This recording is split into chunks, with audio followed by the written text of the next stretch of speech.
আপোনালোকক মোৰ এই ভিডিঅ'ত স্বাগতম জনাইছোঁ আৰু এই ভিডিঅ'টি আচলতে যিসকলে BA BSc বিকমৰ পৰীক্ষাৰ সংক্ৰান্ততে মই আপোনালোকক বনাইছোঁ আৰু ইয়াত যিসকলে আচলতে 6 সেমিষ্টাৰ পৰীক্ষা দিছিল তেওঁলোকে যিহেতু জানে তেওঁলোকৰ ৰিজাল্টবিলাক ইতিমধ্যে ওলালে আৰু ৰিজাল্ট ওলোৱাৰ পিছত বহুতৰে এটা কথা আচলতে ইয়াত মোক সুধি আছে যে 6 সেমিষ্টাৰ ৰিজাল্ট ওলোৱাৰ পিছতো আচলতে আমাৰ ৰিজাল্টবিলাক অৰ্থাৎ কিছুসকলৰ ৰিজাল্ট অহা নাই মানে আপোনালোকৰ ৰিজাল্টবিলাক ইয়াত আচলতে দেখুওৱা নাই চিটতো নাই অহা আৰু লগতে আপোনালোকৰ এনেকুৱা হৈছে যে মাৰ্কশ্বিট যেতিয়া আচলতে তেওঁলোকে টাইপ কৰিছে তাতো আচলতে পোৱা নাই সো এতিয়া কথাটো হ'ল যে তেওঁলোকৰ আচলতে কি হ'ব পাৰে বা কেনেকুৱা ধৰণে কি কৰিব পাৰে বা কেনেকৈ তেওঁলোকে গম পাব যে তেওঁলোকৰ 6 সেমিষ্টাৰ যিটো ৰিজাল্ট তাত বেক লাগিছে নে নাই লগা কথাটো এনেকুৱা যে যিসকল 6 সেমিষ্টাৰত আছে তেওঁলোকৰ যিটো ৰিজাল্ট সেই ৰিজাল্টবিলাক ইতিমধ্যেতো ওলালেই আৰু ওলোৱাৰ পিছত বিশেষকৈ তেওঁলোকে বহুতেই আচলতে গম পাইছে যেহেতু কিছুসকলৰ আগত বেক আছে সেকেন্ড সেমিষ্টাৰে হওক বা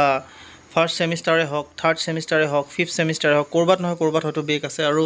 যাৰ ফলত আচলতে 6 সেমিষ্টাৰৰ ৰিজাল্টটো অহা নাই আৰু তেনে ক্ষেত্ৰত আচলতে তেওঁলোকৰ ৰিজাল্টবিলাক আচলতে কি হৈছে কি নাই 6 সেমিষ্টাৰটো হেতু জানিবলৈ তেওঁলোক সকলোৰে আচলতে ইচ্ছা যায় বা গম পাবলৈ মন যায় যে কি হৈছেনো ৰিজাল্টটো সো ইয়াৰ ওপৰত আচলতে কেনেকৈ আপোনালোকে গম পাব এইটোৰ বিষয়ে যেহেতু মই জনাবলৈ ভাবিছোঁ আৰু লগতে যিসকলৰ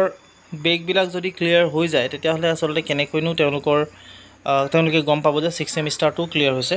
সো এই গোটেইখিনি কথাই আচলতে এই ভিডিঅ'টিত মই সাঙুৰিবলৈ চেষ্টা কৰিম প্ৰথমতে হৈছে যেটো প্ৰথম কথা আপোনালোকক কৈছিলোঁ যে 6 সেমিষ্টাৰ ৰিজাল্ট দিয়াৰ পিছতো আচলতে কিছুসকলে তেওঁলোকৰ ৰিজাল্ট কেনেকুৱা হৈছে সেইটো গম পোৱা নাই সো ইয়াত আপোনালোকে গম নাপাব যেহেতু আপোনালোকৰ ৰিজাল্টবিলাক আগতে যেহেতু বেক আছে গতিকে সেই বেকটোৰ কাৰণে পিছৰ ৰিজাল্টটো আচলতে এতিয়া নোলায় এইটো এটা আপোনালোকৰ পইণ্ট হ'ব আচলতে আপোনালোকৰ আছে আৰু লগতে আচলতে আপোনালোকে গম পাব কেনেকৈ আপোনালোকৰ যিখন 6 সেমিষ্টাৰৰ মাৰ্কশ্বিট সেই মাৰ্কশ্বিটখন আচলতে আপোনালোকৰ আহিব আৰু সেই মাৰ্কশ্বিটখনতে আপোনালোকে গম পাব যে আপোনালোকৰ ৰিজাল্টবিলাক কি হৈছে কি নাই অৰ্থাৎ আপোনালোকৰ ৰিজাল্টবিলাক 6 সেমিষ্টাৰটোত কেনেকুৱা হৈছে আগৰখিনিতো বেক অলৰেডি আছেই এতিয়া আপোনালোকৰ ৰিজাল্টটো কেনেকুৱা হৈছে সেইটো আপোনালোকে মাৰ্কশ্বিটবিলাকত গম পাই যাব আৰু নেক্সট হৈছে এটা প্ৰশ্ন আচলতে আৰু এটা আছিল যে ধৰি লওক কিছুসকলৰ আগত বেক আছে এনেকুৱা হয়তো হ'ব পাৰে যিসকলৰ মাৰ্কশ্বিট যেতিয়া আহিব যে 6 সেমিষ্টাৰটো ক্লিয়াৰ হৈ আছে তেতিয়া কি হ'ব আগৰকিটা যেতিয়া আপোনালোকে ক্লিয়াৰ কৰিব বা আগৰকিটা যেতিয়া আপোনালোকে পৰীক্ষাটো দিব ক্লিয়াৰ হৈ যোৱাৰ পিছত আপোনালোকৰ 6 সেমিষ্টাৰৰ যিটো ৰিজাল্ট সেইটো নতুনকৈ আকৌ আপোনালোকক প্ৰভাইড কৰিব বা আপোনালোকৰ কাৰণে আকৌ এটা উলিয়াব ৰিজাল্ট য'ত আপোনালোকৰ যিবিলাক ৰিজাল্ট সেই ৰিজাল্টবিলাক আপোনালোকে পাই যাব এই দুটা পদ্ধতি আপোনালোকৰ হয় বা এনেকৈ আচলতে আপোনালোকৰ গোটেই প্ৰচেছটো আহে আৰু কিছুসকলে মোক বিশেষকৈ ৰিচেকৰ ওপৰত সুধিছিলে সো তেওঁলোককো মই জনাওঁ যে যদি আপোনালোকৰ কম মাৰ্কছ পাইছে আপোনালোকে ৰিচেক কৰিব পাৰে আৰু ৰিচেক কৰিবলৈ আপোনালোকে আচলতে আজিকালি অনলাইন মাধ্যমেদি আপোনালোকে গৈ এপ্লাই কৰিব পাৰে ৰিচেকৰ কাৰণে সো এইটো ডিব্ৰুগড় বিশ্ববিদ্যালয়ৰ যিটো অফিচিয়েল ৱেবছাইট তাতে গ'লে আপোনালোকে পাব পাৰে সো এইটো এটা আপোনালোকৰ কথা এতিয়া আহি যাওঁ যিসকল আচলতে এবাৰ CBCSৰ হয় বা যিবিলাক NEPৰ হয় তেওঁলোকৰ ৰিজাল্টবিলাকৰ ওপৰত সো যিসকল NEPৰ হয় তেওঁলোকৰ যি ৰিজাল্ট সেই ৰিজাল্টবিলাক আপোনালোকৰ যি আগষ্টৰ মাহটোতে আচলতে আগষ্ট মাহৰ ঠিক শেষফালে বা মিডল পাৰ্টত আপোনালোকৰ হয়তো ৰিজাল্টবিলাক আহিব পাৰে গতিকে এতিয়াতো আচলতে আশা নকৰিব কাৰণ জুন আপোনালোকৰ পৰীক্ষা কিছুদিনৰ আগত শেষ হৈছে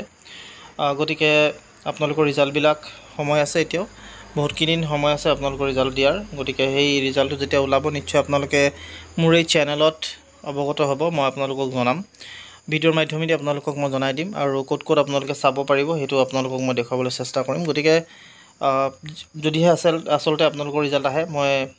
অৱগত আপোনালোকক কৰিমেই গতিকে মোৰ চেনেলটো ছাবস্ক্ৰাইব কৰি ৰাখিব শ্বেয়াৰ কৰিব ভিডিঅ'টো আৰু লগতে যিমান পাৰে সিমান ভিডিঅ'টো আপোনালোকৰ লগৰবিলাকৰ লগত শ্বেয়াৰ কৰি তেওঁলোকেও যাতে এই গোটেই ইনফৰমেশ্যনটো পাব পাৰে তাৰ কাৰণে আপোনালোকে শ্বেয়াৰ কৰক ধন্যবাদ